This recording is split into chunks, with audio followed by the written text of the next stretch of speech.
नीतीश कुमार के एनडीए में जाते ही आरजेडी ने खेला की बात कहकर बिहार की सियासत में खलबली मचा दी है। इसलिए तमाम निगाहें 12 फरवरी को फ्लोर टेस्ट पर टिकी है। लेकिन उससे पहले स्पीकर के अविश्वास प्रस्ताव पर मत विभाजन होने की संभावना है। इसलिए कि आरजेडी के नेता और मौजूदा स्पीकर ने अविश्वास प्रस्ताव के बावजूद इस्तीफा देने से इनकार कर दिया है।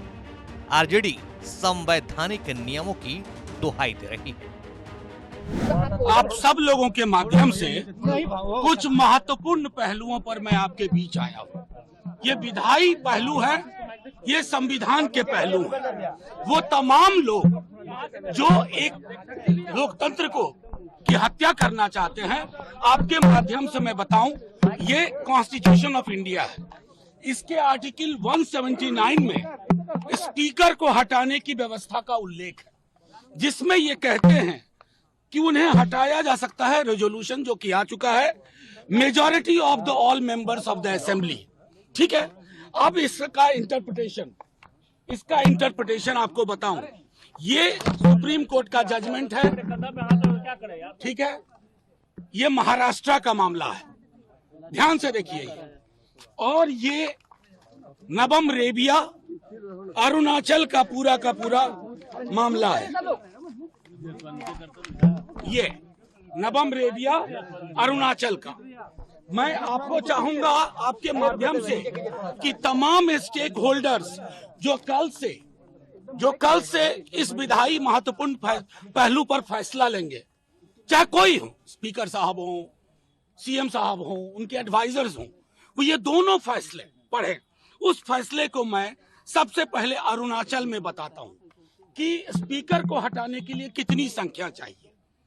All the then members of the assembly, इसका मतलब है कि जो actual members of the assembly हैं, रहने वाले और वोट करने वाले नहीं, एक्चुअल मेंबर्स, यानी कि 243 में 122 चाहिए स्पीकर को हटाने के लिए। ये मैं नहीं कह रहा हूं, माननीय सर्वोच्च न्यायालय ने नबम रेबिया वाले मामले में 7 जज बेंच ने ये बात कही है। ऐसे में हर कोई जानना चाहता है कि कल यानी 12 फरवरी को विधानसभा में क्या क्या हो सकता है। स्पीकर अवध बिहारी चौधरी के खिलाफ सत्ताधारी गठबंधन एनडीए ने अविश्वास प्रस्ताव का नोटिस दिया है। 12 फरवरी से शुरू हो रहे बजट सत्र में मत विभाजन होना है। एनडीए के पास बहुमत है, प्रस्ताव पारित होने में कोई दिक्कत नहीं दिखती। फिर भी हंगामा इसलिए मचा है कि मौजूदा स्पीकर आसन छोड़ने को तैयार नहीं है। अव्वल तो उन्होंने बहुमत वाले एनडीए के प्रस्ताव के बावजूद इस्तीफा नहीं दिया, दूसरे मत विभाजन का सामना करने को ताल ठोक रहे हैं, तीसरा कि वे इस बात पर अड़े हैं कि मत विभाजन के दौरान आसन पर वही बैठेंगे। ऐसे में जानना जरूरी है कि कल बिहार विधानसभा में क्या क्या हो सकता है। सदन की कार्रवाई को करीब से समझने वाले और विधायी मामलों के जानकारों का कहना है कि स्पीकर अगर इस्तीफा नहीं दे रहे हैं तो इससे कोई फर्क नहीं पड़ने वाला। सदन की कार्यवाही शुरू होते ही राज्यपाल का अभिभाषण होगा, तब तक अवध बिहारी चौधरी आसन पर बैठ सकते हैं। अभिभाषण के बाद अविश्वास प्रस्ताव सदन में पेश किया जाएगा। अविश्वास प्रस्ताव स्वीकृत हो जाने के बाद अवध बिहारी चौधरी को आसन छोड़ देना पड़ेगा।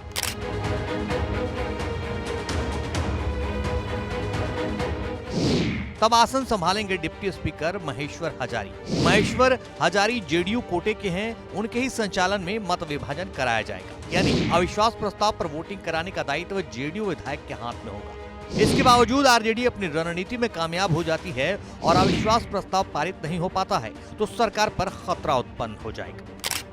जानकार बताते हैं कि नीतीश कुमार की सरकार अगर स्पीकर के खिलाफ अविश्वास प्रस्ताव पर नाकाम हो जाती है तो उनके हाथ में बड़ा हथियार विधानसभा भंग करने का भी है। वे विश्वास मत हासिल करने के बजाय तुरंत विधानसभा भंग कर सकते हैं। तब लोकसभा के साथ ही विधानसभा के चुनाव भी हो सकते हैं। नीतीश पहले भी इसके संकेत देते रहे हैं।